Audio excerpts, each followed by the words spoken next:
You know that feeling, right? That jarring moment when your eyes suddenly snap open and you glance at the clock? Yeah. Maybe it shows those glowing digits, 3.17 a.m.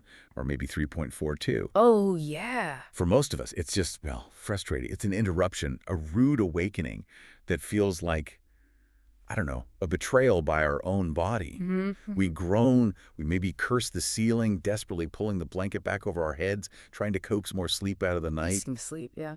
But what if that precise, uninvited hour isn't a mistake at all? What if it's actually an invitation? Interesting. Today, we're embarking on a deep dive into a truly powerful and provocative idea. It's one that's thoroughly explored in our source material, the 3 a.m. revelation, a call to rise. Right. Our mission for you, our listener, is to fundamentally shift your entire perspective on those quiet, often, let's be honest, vexing pre-dawn hours. Mm-hmm. We're going to unpack how that unexpected wake-up might just be one of the most significant opportunities life can hand you, like a secret door to unlocking unseen potential. Indeed. And what's truly fascinating here, right off the bat, is how our source immediately challenges almost every conventional thought we have about waking up prematurely. Coolly. It reframes waking at 3 in the morning, not as an accident, not as a sign of a broken sleep cycle, but as a gift and a potent signal that life is shaking you awake. Wow, shaking you awake. Exactly. It suggests that in that unique, profound stillness, a distinct and powerful advantage awaits.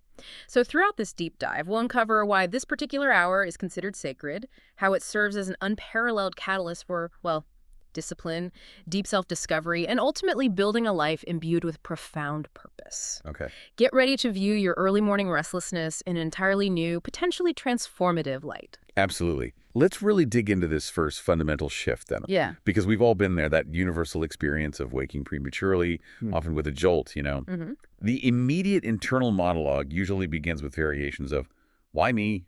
Why now? Just 5 more minutes, please. Right, the bargaining stage. Exactly.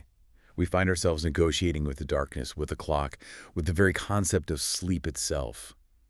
It feels like our body has somehow betrayed us, or that the universe has played a particularly cruel joke, just snatching away our precious rest. Yeah, you feel victimized by it. Totally. Yeah. And we often immediately feel this immense pressure to force ourselves back to sleep, believing that any moment spent awake at this hour is a moment lost, a deficit we'll inevitably pay for later in the day. Right, that it's somehow unproductive time. Yeah, it's a battle we almost always feel like we lose.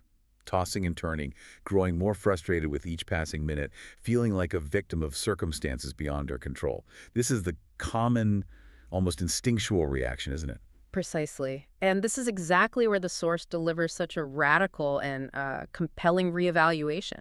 It doesn't just offer an alternative viewpoint, it demands a complete overhaul of our perspective. The text states, quite emphatically, don't roll over and complain, don't ask yourself why your body betrayed you, don't curse the ceiling and wish for more sleep. Why? Because that moment is not an accident, that moment is an invitation. An invitation, Yeah. not an accident. Yes. This isn't just a gentle suggestion to change your attitude. It's a profound call to shift our entire relationship with that hour. The language used here is incredibly strong and deliberate. It frames this awakening as a gift, a signal that life is shaking you, even telling you to wake up, because there is something inside you that refuses to rest. Something inside you Mm-hmm. that refuses to rest. That's powerful. Think about the psychological pivot required here. Instead of feeling like a victim of a broken sleep cycle or, a body that isn't cooperating, you are suddenly positioned as someone being called. Called? Yes, someone chosen to be different, someone who is handed a sacred opportunity to step ahead of the crowd. This reframing, as the text powerfully puts it, turns a perceived problem into an invitation. A really profound psychological pivot from victimhood to agency. So it's taking back control, in a way. Exactly. The overwhelming majority, the source tells us, will waste it. They will groan and they will pull the blanket back over their head. But you, the listener, are encouraged to see yourself as someone apart from most people, someone who has been given a unique, almost exclusive opportunity. Okay, so it's setting you apart. It is. And this isn't merely a semantic shift from interruption to opportunity. It's a fundamental reevaluation of your agency in that moment. You are not just awake, you are awake for a reason. A reason. And what's truly fascinating is the immediate contrast the source draws. The entire world is still sleeping peacefully while you are awake. This immediately sets up a feeling of being part of an exclusive group, offered a unique chance that others are missing out on. Like you're in on a secret. Kind of. It's about recognizing that you've been given this bonus time, this hidden treasure that most people never even touch, let alone realize its value or choose to utilize it. It's a moment designed to separate you from the comfortable masses, offering a glimpse into what's truly possible when you seize an unseen advantage. That's such a powerful reframe, seriously. Instead of cursing the darkness and feeling resentful, it's about seeing the light of potential, literally. But this brings us to a really compelling question. What exactly makes those 3 to 4 a.m. hours so profoundly different from, say, 6 a.m. or even later in the day? Right. Good question. It's more than just the simple absence of noise, isn't it? You might wake up early for work, but those hours feel different, often rushed, already purposeful, already filled with the mental chatter of the day ahead. This 3 a.m. moment feels almost suspended, almost ethereal. There's a distinct quality to that quiet. You've hit on a crucial distinction there. This raises an important question. What's truly unique and potent about this specific window? What's fascinating here is the complete absence of external noise and distraction that the source really emphasizes. Yeah. It's explicitly the hour when the noise of the world is gone, when no one is posting, no one is calling, no one is interrupting. Think about your typical day. It's just a constant barrage of information, demands, notifications, emails, social pressures. Time to stop. Exactly. Even in the early morning at 6 a.m., the world is already stirring. News feeds are updating, emails are maybe trickling in, and the day's tasks are beginning to form in our minds. The gears of daily life are already grinding. Yeah, the mental checklist starts immediately. Right. But between 3 and 4 a.m., there is a profound, almost absolute stillness, a genuine vacuum of external input. This unique environment creates a very specific mental and emotional state, one that's nearly impossible to replicate at any other time. Okay, how so? Well, your mind is described as uncluttered, your heart is open, and your energy is raw, not yet polluted by the noise of the day. From a more, maybe, physiological perspective, in the absence of constant external stimuli, our prefrontal cortex, the part of the brain responsible for executive functions, planning, filtering distractions, isn't as heavily engaged. Oh. This allows for the default mode network, which is linked to introspection, self-reflection, and creative thought, to become more active. It's like a physiological window where your internal noise can indeed become clarity. So your brain is literally wired differently at that hour. In a sense, yes, the balance shifts. In this profound stillness, the source suggests you can hear yourself, truly hear yourself. The voice you drown out during the day comes alive in the stillness of the night. The voice you drown out. The ideas you ignore because you're busy finally rise to the surface. This isn't just about quiet. It's about a cognitive and emotional clarity that is virtually impossible to achieve during the day's constant demands.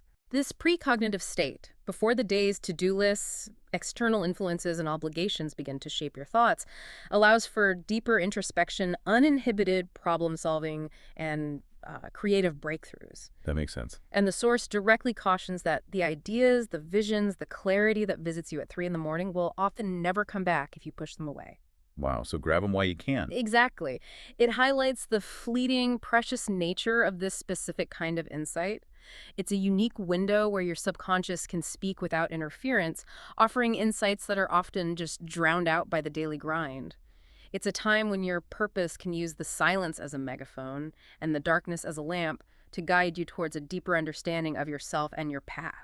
So it's not just a time without noise. It's a time without filters or distractions, where your deepest self can communicate with astonishing clarity. It's truly a clean canvas to paint on, as the source puts it, an unfiltered channel to your own inner wisdom. That's a great way to put it. That makes so much sense, and suddenly that irritating wake-up feels less like an annoyance and more like a potential goldmine. But okay, if this is indeed an invitation and a gift, one we shouldn't waste, what are we actually meant to do with it? Right, the practical application. Yeah, the source doesn't leave us hanging, does it? It offers concrete, actionable steps beyond simply acknowledging the wake-up call. It's not just about being awake, but about acting on that awareness. Exactly. And the guidance here is remarkably clear and actionable, moving us beyond mere contemplation into purposeful engagement. The first critical step, instead of fighting to go back to sleep, is to sit up. Just sit up. Yes, I want you to breathe deeply. I want you to thank life for waking you. This initial shift in posture and mindset is crucial. It immediately changes your relationship with the moment, from one of resistance to one of acceptance and gratitude. Okay, that's a big shift right there. Gratitude instead of annoyance. It is. Then comes the crucial step of internal inquiry. Ask yourself, what am I supposed to hear right now? What am I supposed to see? What am I supposed to build? This transforms the passive experience of waking into an active, purposeful quest for insight and direction. So you're engaging with the moment, not just enduring it. Precisely. The text then provides specific illustrative actions to engage with this unique time, offering practical ways to channel that raw energy.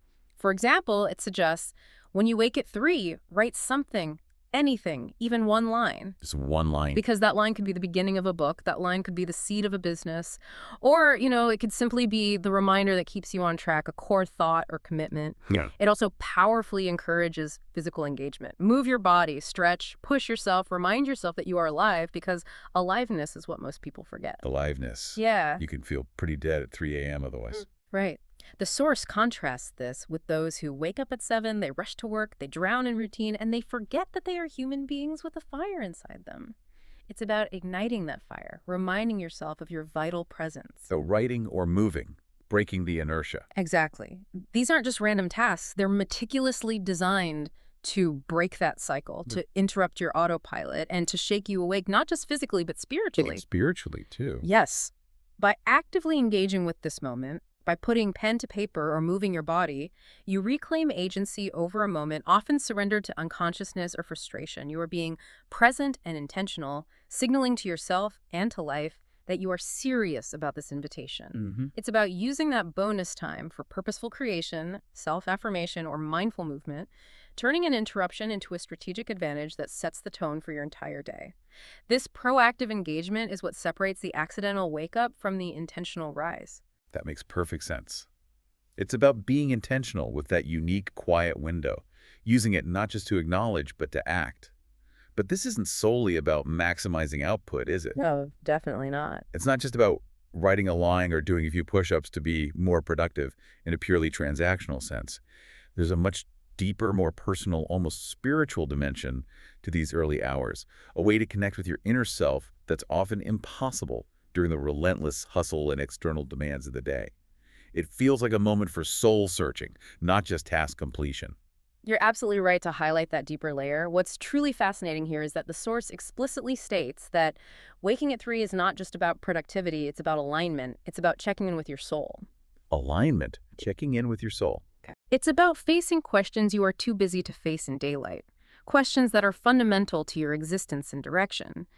These are not trivial inquiries that can be easily dismissed. They are deeply personal, existential questions such as, am I living with purpose? Am I chasing what matters? Am I proud of the life I'm building? Am I ignoring the calling in my heart? Wow, those are the big ones. They really are. During the day, with its constant demands, social obligations, and distractions, it's incredibly easy to push these profound questions aside, to avoid the discomfort of confronting them. We might say to ourselves, oh, I'll think about that later, or simply get too busy to allow those thoughts to fully form. Yeah, avoidance is easy during the day. Very easy. But the source explains that at 3 in the morning, those questions hit harder because there are no distractions to cover them. The profound stillness and quiet strip away all the usual evasions, all the convenient excuses, forcing you to be brutally honest with yourself. Nowhere to hide. Exactly. This makes it an ideal time to be honest with yourself, use the time to realign, use the time to forgive yourself, to rebuild yourself, to promise yourself again that you will not waste this one life. It's a moment of profound internal accountability and recommitment. Forgiveness and rebuilding, that's deep work. It is. And this deep introspection can lead to a powerful process the source alludes to as emotional alchemy. Emotional alchemy. Tell me more. Well, imagine this scenario. Often, we wake at 3 a.m. not with serene clarity, but maybe with stress, worry because of fear. Oh, definitely. Anxiety loves 3 a.m. Right. Our minds might be racing with anxieties about the day ahead, past regrets, or future uncertainties. The source provides a crucial pathway here. You can flip it. Flip it. Yes, you can actively take the energy of anxiety and channel it into progress. Instead of letting that restlessness consume you, you can turn the restlessness of the mind into creativity by writing it down, letting it out, releasing it, and then stepping forward lighter. It's about transforming that raw, potent energy. So use the anxiety fuel for something positive. Precisely. The core idea is that every time you turn pain into progress, you win. Every time you turn frustration into focus, you win. The more you practice this emotional alchemy at 3 a.m., consciously transforming negative internal states into positive, actionable energy, the more powerful you become throughout your day. Wow. Because you've already faced yourself, disciplined yourself, and started winning before the sun even rose. This consistent internal work builds an unshakable foundation, providing a quiet confidence and resilience that nothing external can truly compare to. So it's about turning potential internal chaos, those anxieties and worries, into calm, purpose, and even a powerful head start for the day. You're essentially doing the hard emotional and mental work when no one is watching, Exactly. making you exponentially stronger when the world wakes up and its demands kick in. It's a profound, almost alchemical shift. Yeah. And okay, if we embrace this invitation and act on it consistently, what's the actual tangible impact on our lives and goals? Right, the payoff. Beyond the internal shifts, the source really lays out the numbers here, and they're quite astonishing. It's not just about feeling better, it's about real, measurable progress. You're absolutely right to ask about the tangible outcomes. The source clearly quantifies the immense power of consistency and how small, deliberate choices compound over time, highlighting how small actions at unusual hours create extraordinary results. Okay, give us the numbers. It breaks it down in a way that truly brings home the impact. If you dedicate just 60 minutes in the early hours before the world wakes, that's 365 extra hours a year. 365 extra hours. Okay, now let's put that into perspective. That's 9 full work weeks. 9 full work weeks. That's huge. Isn't it? What's truly profound here are the implications of an extra 9 full work weeks. This isn't just marginal gain. It's a significant, almost overwhelming chunk of time. Yeah. The equivalent of over 2 months of dedicated 40-hour work weeks that you could devote to changing your body, learning a skill, writing your vision, mastering your craft. Wow. This isn't time you're taking from somewhere else in your day. It's that bonus time, that hidden treasure that most people never touch, simply because they choose comfort over recognizing and seizing this unique invitation. Right, they just roll over. They do. Imagine the compounding effect of consistently applying that additional time to a passion project, a new skill, or deep personal development. The growth isn't linear, it's exponential. Exponential growth from 1 hour a day. The source powerfully illustrates the future impact of this hidden effort. People will look at you later and call you lucky. Yeah, I bet they would. But you will know the truth. You will know that you earned it in the hours when no one was watching. You showed up for yourself, for your vision, when everyone else rolled back into comfort and unconsciousness. Oh, you earned the luck. Exactly. This underscores the idea of an unfair edge over the world, an advantage built in secret, through quiet, consistent effort that later manifests as visible success and an almost unexplainable level of proficiency or achievement. It's about leveraging this quiet, undisturbed hour to create a powerful momentum that inevitably translates into tangible outcomes throughout the rest of your life. This consistent, hidden effort becomes the true engine of your future success, not luck or innate talent, but the disciplined choice to utilize time others ignore. That's a stark revelation. 9 extra work weeks a year. Imagine what you could truly build, learn, or transform with that kind of dedicated, uninterrupted time. It really does redefine what luck means, proving it's often the residue of design and discipline. Well said. But building on that, the source argues that the true secret to greatness isn't luck or connections, or even raw talent alone, but something far more fundamental. Something forged in those quiet, unseen moments when no one is watching. It's almost an invisible superpower. This raises an absolutely vital question, doesn't it? What is the true bedrock of sustained achievement and profound personal growth? If we connect this to the bigger picture, the source asserts with uncompromising clarity that greatness looks unfair from the outside. Yeah, it often does. Because the inside is built on discipline that no one sees. It's precisely that 3 in the morning discipline, unseen effort, invisible work that creates the vast disparity we observe between those who achieve extraordinary things and those who settle for the status quo. The unseen work. That's it. This particular discipline is explicitly identified as the real secret, the difference between those who succeed and those who settle.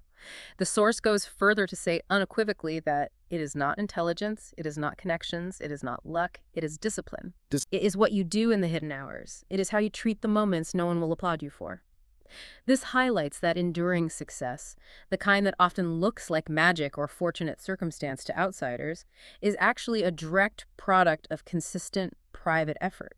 It's about the deliberate choices made when there's no audience, no applause, and no immediate external validation. Making the right choice when only you are watching. Exactly. Think about the powerful analogy of an iceberg. Only a fraction, maybe 10%, is visible above the waterline. Right. Most of it's hidden. The vast majority of its mass, its strength, and its foundation is hidden beneath the surface. The source paints 3 a.m. as your private workshop, your battlefield, your proving ground, where the most crucial foundational work is done. Workshop, battlefield, proving ground. Mm-hmm. Strong words. They are. It beautifully states that champions are not made under bright lights, champions are made in the dark.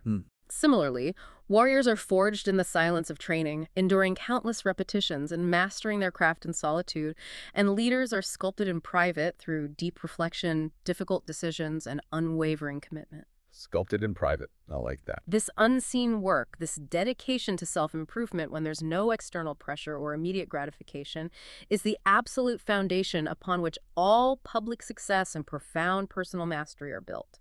It's in these moments that your character is truly formed, solidifying the resolve and mental fortitude that will carry you through the challenges and triumphs of the day. It's an internal investment that pays limitless external dividends. That's a powerful and deeply resonant image greatness being forged in the dark, in the quiet, in the moments no one sees. It makes perfect sense that the most profound and lasting shifts in character and capability would happen there. But beyond the quiet work, the source presents a very clear, almost existential choice that awaits us at 3 a.m. Yes, it does. It's a decision point that separates different paths, defining whether we stay average or rise to something more. It's a moment of truth. Indeed, this particular hour, 3 a.m., represents a stark and profoundly decisive crossroads for each of us. The source clearly outlines that most people, when faced with this unexpected awakening, roll over, they hit snooze, they choose comfort over calling. Comfort over calling. Oof. And this, it explains, is precisely why so many never rise beyond average, why they settle for less than they were born for. This isn't a judgment, really, but an observation of human tendency. Sure. Waking at 3, therefore, is explicitly framed as a test, a moment of profound internal assessment. Life is checking if you're ready, it's testing your hunger, it's asking you if you want comfort or greatness. A test of hunger. Yes, it's a moment of brutal honesty, stripped of all the day's pretensions, excuses, and distractions. So how do you answer that test? Your answer to this test, crucially, is not in words, but in what you do.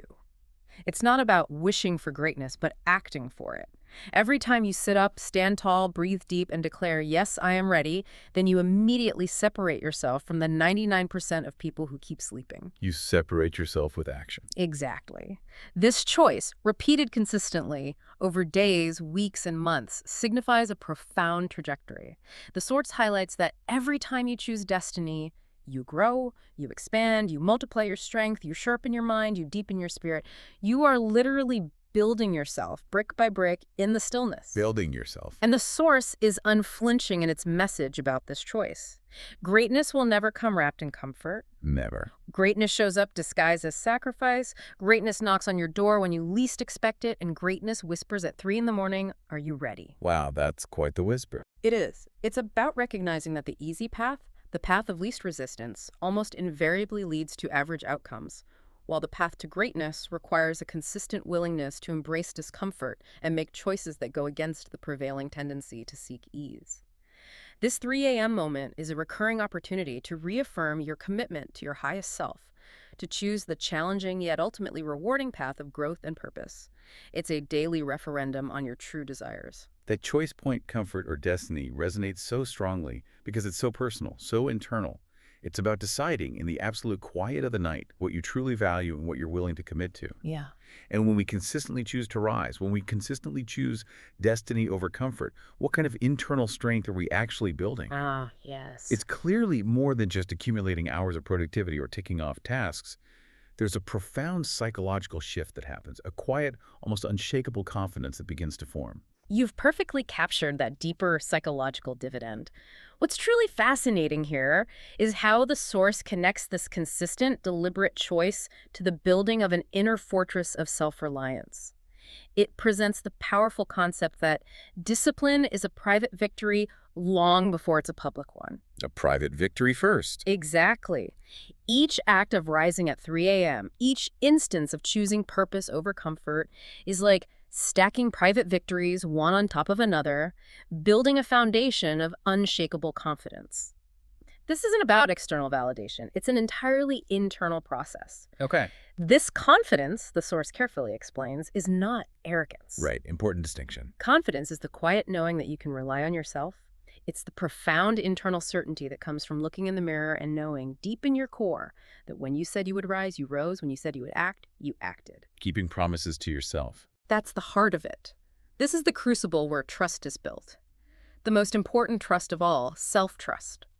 This is how self-belief is forged, not in daylight, not in applause, but in silence, in the unseen, in the 3 a.m. choices that no one knows about but you. It's about becoming your own most reliable witness, your own most steadfast ally. Building trust with yourself in the dark. Yes, and this internal trust, once deeply forged, leads to profound and resilient external strength. When you've consistently proven to yourself in those quiet, challenging hours that you are someone who keeps their promises, who shows up for themselves, Yeah. then when the sun rises, when the world wakes, when the tests come, you are already prepared, you are already strong, you are already ahead.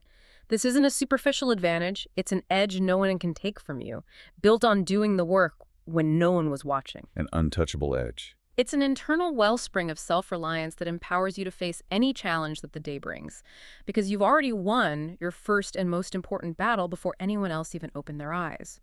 This quiet confidence, this deep self-trust, becomes the bedrock upon which you build your entire life, making you resilient and resourceful in ways you never thought possible. It's like you're building a psychological armor, a quiet knowing that you can depend on yourself long before the world sees any external evidence. That's an incredibly powerful concept, an internal authority that radiates outward. So, okay, if we truly commit to making this 3 a.m. habit a consistent part of our lives. The long game. Yeah, the long game. If we cultivate this discipline and self-trust day after day, week after week, what kind of ultimate transformation can we realistically expect to see? The source paints a picture of profound, almost unrecognizable change. Not just minor adjustments, but a complete evolution of self. The promise, if you embrace and consistently practice this discipline, is nothing short of transformational. The source states that if you treat this hour as sacred, if you consistently choose to rise, you will outgrow your old self. Outgrow your old self. You will outgrow your excuses. You will outgrow the limits that chained you for years. This isn't just about minor self-improvement. It's a complete metamorphosis, a shedding of the past and an emergence of a new, more powerful identity. A metamorphosis. The change will be so profound, the source suggests, that people around you will look at you confused. They will wonder how you changed. They will wonder when it happened. They will wonder what your secret is. I won't understand where it came from. Exactly. They'll see the external results, the enhanced performance, the unwavering focus, the newfound success, but they won't see the arduous, hidden work that went into it. As we've discussed, the secret is not for them. The secret is in the nights you rose when no one knew, in the hours you worked while the world slept, and in the moments of discipline that no one clapped for. This unseen effort cultivates an internal power that allows you to dominate at 9, at 12, at 3 in the afternoon. So it fuels your whole day. Absolutely. It transcends the early hour itself. You will dominate in meetings, in training, in business, in relationships, because self-mastery is the foundation of all mastery. Self-mastery is the foundation of all mastery. By mastering yourself in those silent early hours, by proving to yourself that you are stronger than your desire for comfort, you lay the undeniable groundwork for mastering every other aspect of your life. Makes sense. The source uses a remarkably powerful illustrative image to convey this eventual public impact. You will have built yourself in the silence, and when you finally roar in the daylight, the world will have no choice but to listen, no choice but to respect you, no choice but to recognize that you have become unstoppable, all because you honored the call of 3 in the morning. Unstoppable. That's the promise. It's a journey from quiet, private work and internal fortitude to an undeniable, powerful presence in the world. You become a force that cannot be ignored, not because of external circumstances, but because of the internal strength and discipline you forged when no one was watching. This is the ultimate reward for answering that singular, silent call. That's an inspiring vision indeed. Becoming truly unstoppable, a force to be reckoned with, all because you chose to build yourself in the dark in those quiet, dedicated hours. It suggests a transformation that ripples through every area of your life, from personal relationships to professional achievements. Mhm. But let's unpack this further. The source also frames 3 a.m. as a moment of brutal honesty, right? Like a stark mirror reflecting our true intentions and true hunger. Yes, the mirror aspect is crucial. It's not just about what you can do, but what you will do when tested, when the only witness is you. This raises a profoundly important question for each of us. How truly honest are you with yourself?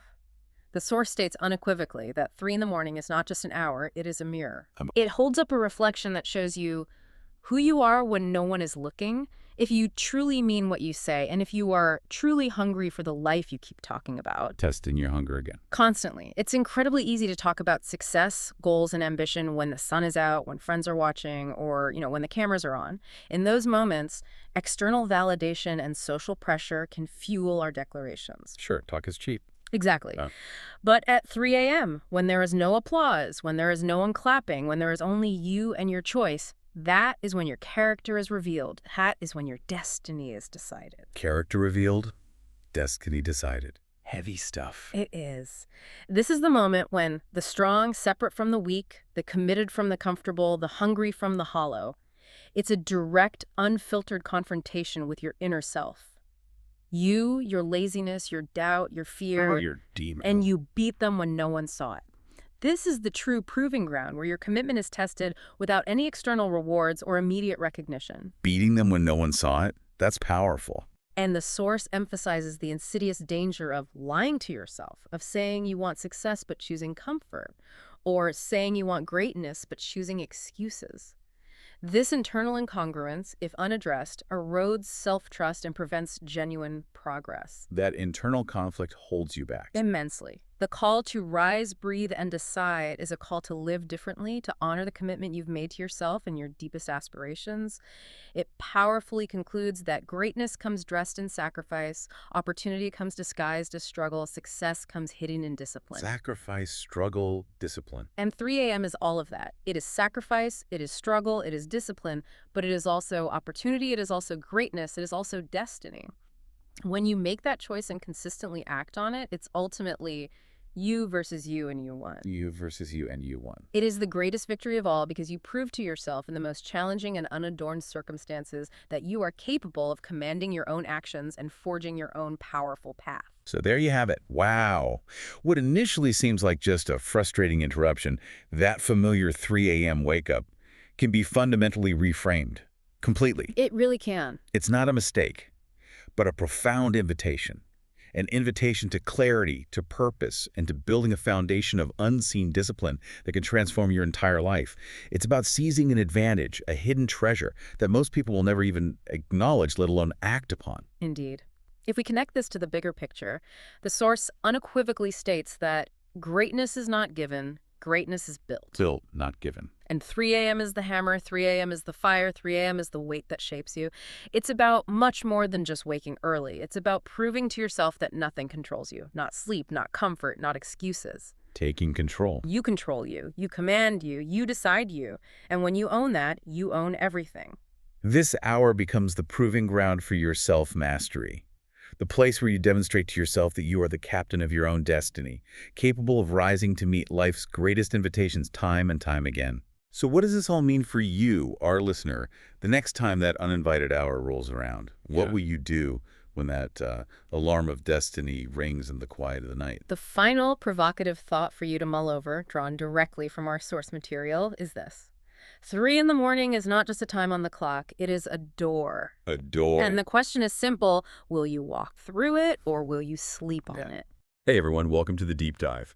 Today we're really cutting through the noise, stacking up wisdom from some, frankly, quite powerful sources. And the goal is to give you a real shortcut, to being truly well-informed. We're not just scratching the surface today. We're diving deep into something I genuinely believe can, transform your life. It's about confronting those fears, the ones that quietly hold us back, and also uncovering this, often overlooked secret weapon for faster personal growth.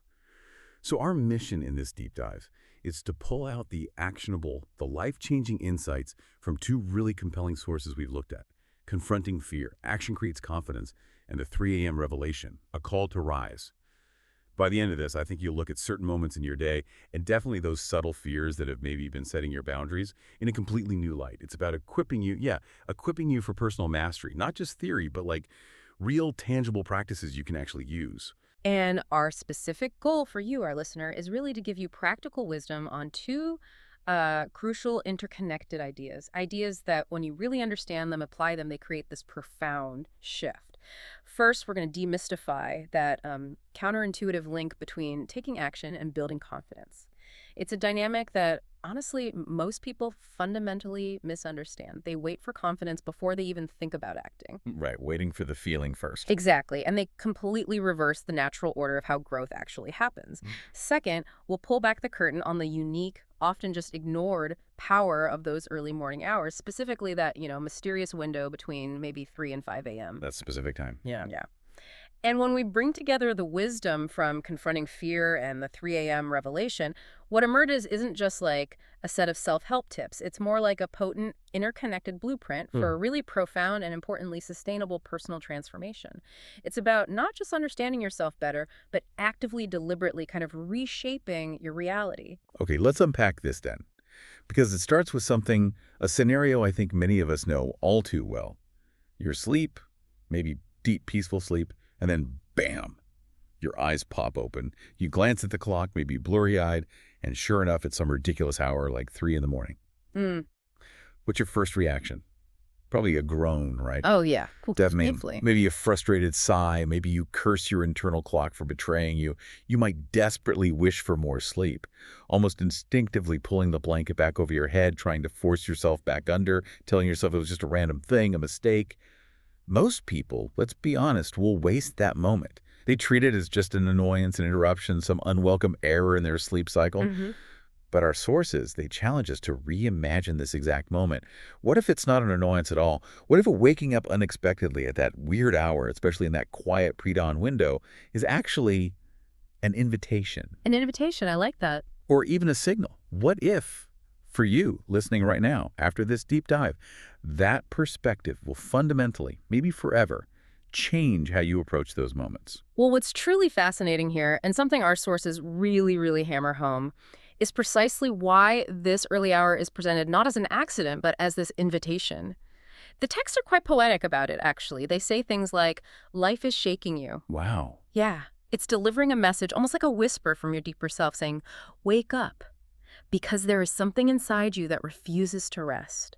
And this isn't just about being physically awake. It's framed as this really profound spiritual or mental stirring, like a call from your subconscious that's just too strong to ignore. Like something needs attention. Exactly. Yeah. And the environment of this specific time, roughly between 3 a.m. and 5 a.m., it's described as uniquely pristine, almost sacred even. Just think about it for a second. The world is utterly quiet. Completely. Yeah.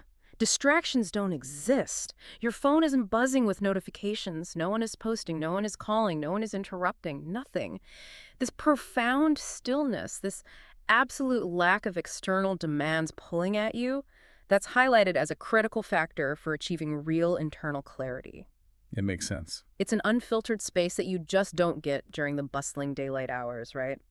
When the world is constantly screaming for your attention. This period is often when your brain, having maybe completed its deepest sleep cycles, is in this unique state of receptiveness. It's untroubled by the day's data dump, And it's open to insights that normally just get drowned out. Exactly. And that's precisely what makes it so potentially powerful. In those moments, it's not about the world outside or what other people expect from you or your to-do list. It's just you, your thoughts, maybe, like you said, your journal or just a piece of paper if you choose to grab it. And the raw honesty of your heart. That's what the sources emphasize. They beautifully describe these hours as the cleanest canvas you can possibly have to paint on. Why? Because your mind is uncluttered. It hasn't started chewing on the day's emails, the news headlines, that looming to-do list, or, importantly, the opinions of others. Your heart is open, maybe more vulnerable, but more receptive to genuine, honest introspection. And your energy, it's described as raw, pure, not yet polluted by the noise of the day. Right, before all the static creeps in. Exactly. Before other people's agendas, before the trivial stuff that often just consumes our waking hours starts to creep in. It's this untouched, almost sacred space where you can connect with your authentic self without any external interference. Like a psychological blank slate, just waiting for your intentional input before everything else rushes in. And it's right there in this uniquely quiet environment that a really heightened state of internal awareness and insight becomes profoundly possible. The sources put it quite eloquently. They say that the voice you drown out during the day comes alive in the stillness of the night. Oh, that's good. Isn't it? Those nagging thoughts, those brilliant flashes of inspiration you might dismiss, the ideas you ignore because you're busy finally rise to the surface. It's like when the world outside falls silent, your internal world gets louder, clearer. You can actually hear yourself think. Yeah, you can finally hear it. This is precisely why it's so critical not to just roll over and squander this time. The insights, the visions, the clarity that might visit you at 3 in the morning, the sources warn they will often never come back if you push them away. Yeah. If you just silence that internal alarm, dismissing it as, oh, just insomnia or something trivial, You missed the window. you miss the window. The Yeah. message is clear. Individuals who consistently choose to rise in these hours, they often move further in life. And it's precisely because they actively leverage this unique window. They learn to utilize the stillness as fuel, treating it like a valuable resource for deep work, for self-reflection. They learn to treat the darkness as a lamp to illuminate their path forward. And they embrace silence as a megaphone for their purpose. Wow, megaphone for their purpose. Yeah. It's a deliberate, almost strategic choice, really. Leveraging a time most others just dismiss as inconvenient and turning it into this powerful advantage for clarity, for planning, for creative breakthroughs that can genuinely shape their entire trajectory. It's incredible how much clarity can come from that stillness. It really is. Yeah. But, clarity often brings us face to face with something many of us actively try to avoid. Yeah. Something that often whispers loudest in those super quiet moments. Our fears. Exactly, our fears. It's almost as if the silence just amplifies whatever's holding us back, doesn't it? And here's where it gets really interesting, linking these two ideas. Let's pivot slightly from those quiet, powerful early hours to something just as pervasive, but often way more insidious. Fear itself. Now, we're not always talking about, dramatic, terrifying fear like facing a bear or something. Right, not Hollywood fear. Not Hollywood fear, no. Instead, our sources present fear more as this subtle, often unrecognized force that silently dictates the boundaries of our lives.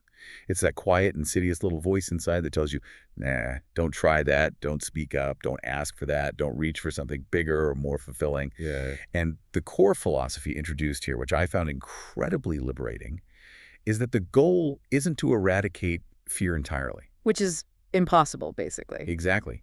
The text suggests that's impossible for a living, breathing human. The goal instead is simply to prove to yourself again and again that fear doesn't get to run the show. It's about taking back the reins, taking back control of your narrative, and, crucially, your actions. Precisely. And the sources detail these insidious, everyday ways fear shows up, things that often go unnoticed, but they accumulate, right? They build up into a life of quiet limitation, the slow erosion of your potential. Think about these examples. They're incredibly relatable. I bet you listening have felt some of these, like the person who stays silent in meetings because they fear speaking in public. Oh, classic. So many people feel that. So many. And it's not just about the discomfort of that moment. It's the missed opportunities, right? Not sharing valuable insights, not leading, not influencing things.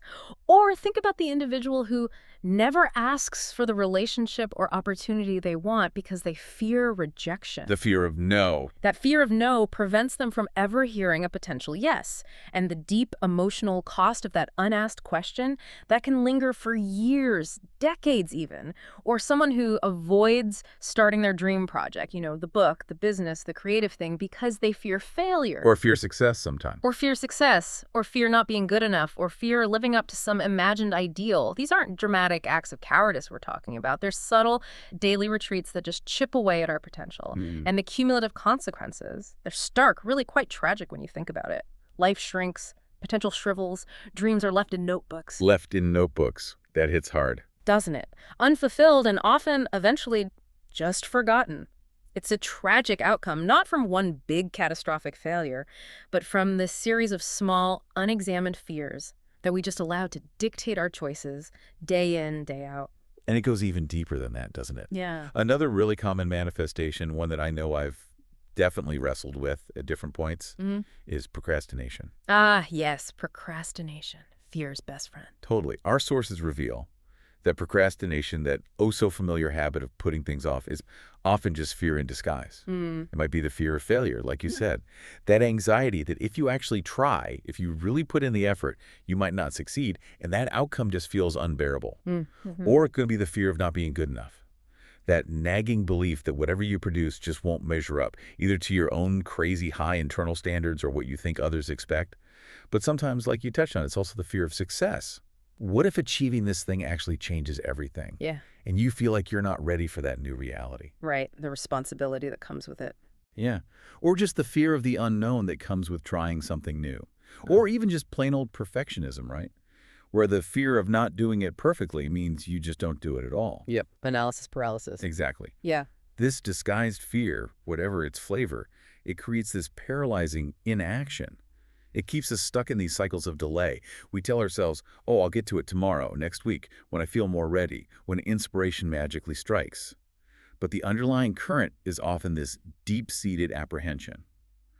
And it leads to countless missed opportunities, unreached potential. It's a very clever trick our minds play, isn't it? To protect us from perceived threats, even if those threats are purely in our heads. And this leads directly, I think, to the core mistake most people make, the one that almost guarantees stagnation. They operate under this flawed assumption that they need to wait for confidence before they act. Wait for the feeling. Wait for the feeling. This is highlighted as such a critical counterintuitive insight. It's a fundamental misunderstanding of how our own psychology actually works, and it's a trap so many of us fall into day after day. The sources just state it unequivocally, explaining why this approach fails. Confidence never comes first. Never. Action creates confidence. Always.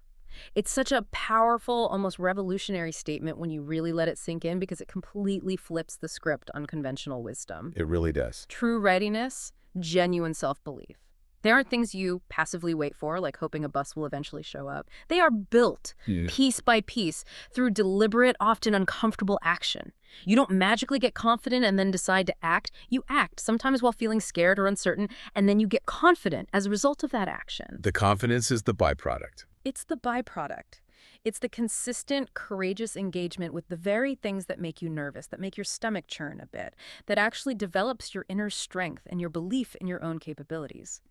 Without action, confidence just remains this elusive ghost you're always chasing but never quite catching. That's such a powerful statement. Confidence never comes first. But, like you said, it's so counterintuitive for so many of us. We feel like we need to be ready before we take the leap. Can you break that down a bit more for us? Like, why does our intuition get it so wrong here?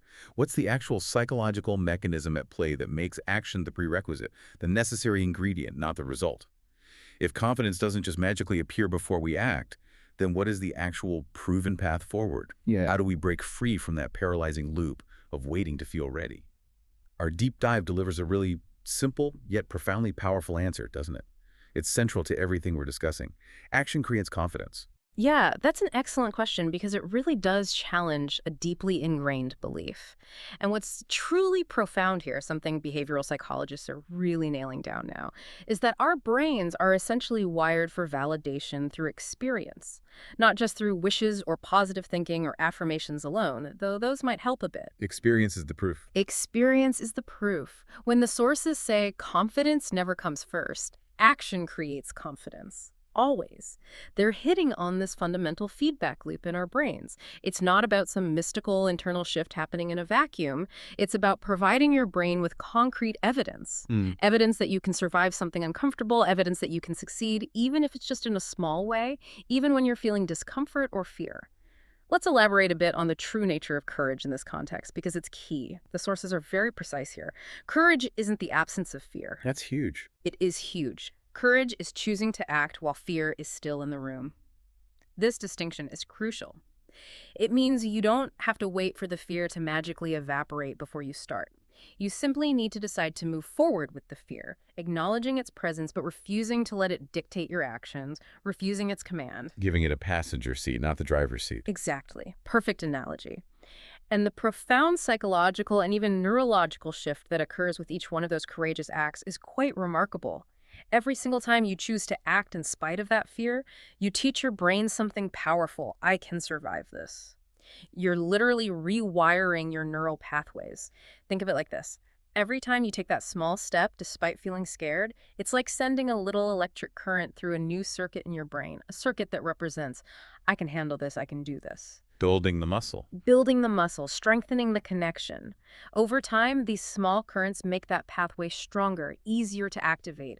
Confidence starts to become your default response in that situation rather than fear. It's neuroplasticity in action. So cool. And our sources are essentially giving us a practical DIY guide to leveraging this neuroplasticity for building personal courage simply by consistently providing your brain with evidence of your capability through action.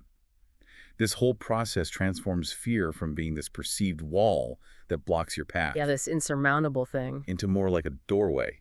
And the sources say, with each subsequent step you take through that doorway, the doorway widens, leading to this palpable, undeniable increase in your confidence. It's a self-reinforcing loop of growth. Each small victory builds momentum, making the next step feel just a little bit easier. That makes so much sense. It's not about these grand, fearless leaps off a cliff, is it? Not at all. It's really about deliberately choosing actions, maybe small actions, that challenge that specific fear, no matter how tiny they might seem from the outside looking in. The sources really emphasize that each tiny intentional choice you make, each deliberate step forward, is like planting the seed of confidence. It doesn't have to be some monumental achievement right out of the gate. You don't need to suddenly deliver a keynote speech if you fear public speaking. Maybe you just need to speak up once, just once, in your next team meeting, even if your voice trembles a bit. That's a win. That's a win. Yeah. You don't need to launch $1 million business overnight if you fear failure. Maybe you just need to commit to working on your business idea for 20 minutes today. Even the smallest step, as long as it's taken with intention, holds immense power, because it starts that crucial process of proving to yourself, providing that evidence that you can do it, that you will be okay, and that you are capable of navigating that discomfort. These aren't just actions, they're like affirmations made real, embodied. And let's bring it back to that fear-driven procrastination we were talking about earlier. Because the sources offer a really powerful, almost deceptively simple tactic for dealing with that too.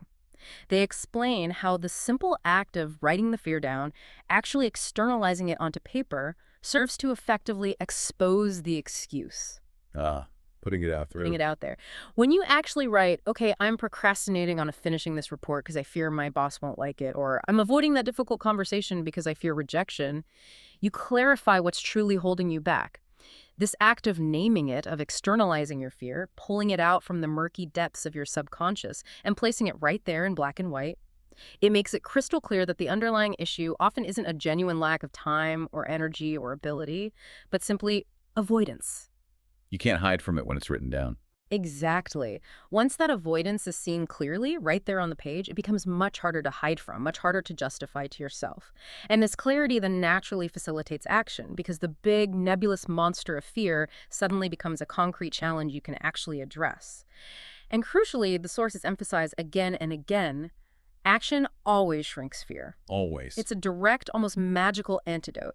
Imagine fear is like an inflated balloon. Every action you take, no matter how small, is like letting a little bit of air out. Slowly but surely, that balloon deflates, losing its power, losing its hold over you. Okay, so we've established the unique power of those early hours for gaining clarity. We've seen how fear can quietly sabotage us, often disguised as procrastination or just avoidance. The big question now, I think, for anyone listening, is how do we actually marry these two incredibly powerful ideas? How do we take that quiet morning invitation, that clean slate, and actively use it as a potent weapon against the specific fears that hold us back? So yeah, how do we practically bring these powerful insights into our daily lives? Specifically leveraging those quiet early hours for maximum impact against fear. Right. This is where our deep dive really gives you that secret weapon strategy, doesn't it? A really practical application for weaving all these insights together. For that sacred period, let's call it between 3 a.m. and 5 a.m., though could be, whenever you find that quiet window, the core practice is elegantly simple but incredibly potent. The instruction is, write down one fear. Just one. Don't overwhelm yourself trying to list every single anxiety you have. That's counterproductive. Pick one. And crucially, this is immediately followed by writing down one step, just one you'll take to confront it that day.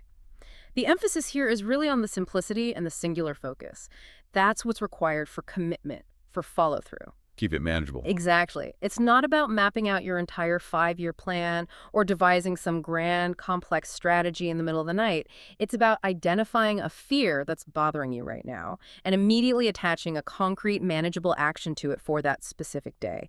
This singular focus minimizes resistance, right? And it maximizes the likelihood that you'll actually do it, especially when your willpower might still be, booting up in those early hours. Yeah, trying to tackle 5 fears in 5 steps sounds like a recipe for just going back to sleep. Totally. It leads to inaction. But one fear, one concrete step that builds undeniable momentum. And the sources provide some fantastic, really concrete, practical examples to make this practice feel tangible and relatable for you listening. They suggest things like, okay, if your fear is public speaking, maybe your one step for today is simply to speak once in that meeting, even if your voice shakes. Just get one sentence out. Small win. If it's the fear of career stagnation or rejection, maybe your one step is apply for the role even if you're scared of no. Just hit send. Just do it. Or if it's that pervasive fear of failure hanging over a passion project, it could be something as simple as work on the project for 20 minutes. Set a timer, do the 20 minutes. These aren't huge, daunting tasks, right? But they're direct challenges to those underlying fears. And what's really potent about the act of writing it down, specifically in those quiet hours, our sources explain that that simple act of naming the fear gives you direction. Clarity again. Yeah, it takes this amorphous, maybe overwhelming feeling and turns it into a clear target for the day. And more than that, writing it down ensures you carry that intention with you instead of leaving it behind when you finally emerge from those quiet hours back into the noise and distractions of the day. It solidifies the commitment. It fosters a commitment that extends beyond just that moment of decision in the quiet of the morning.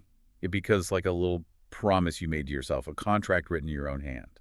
And it's important to note, beyond just this specific fear confrontation exercise, the 3 a.m. hour has broader utility. The sources suggest other powerful, purposeful actions you can take in that time. It's a prime time, for instance, to engage in creative work. You could write something, anything, even one line. Just start. Because, as the sources say, that line could be the beginning of a book, that line could be the seed of a business, or maybe it's just the reminder that keeps you on track for the day ahead. Many renowned artists, writers, thinkers throughout history have deliberately leveraged these pre-dawn hours for their most profound work, precisely because of that lack of interruption and the unique mental state. Total focus. Total focus. Or, alternatively, you could choose to move your body, stretch, push yourself, remind yourself that you are alive, get a jump on your physical well-being before the day demands other things.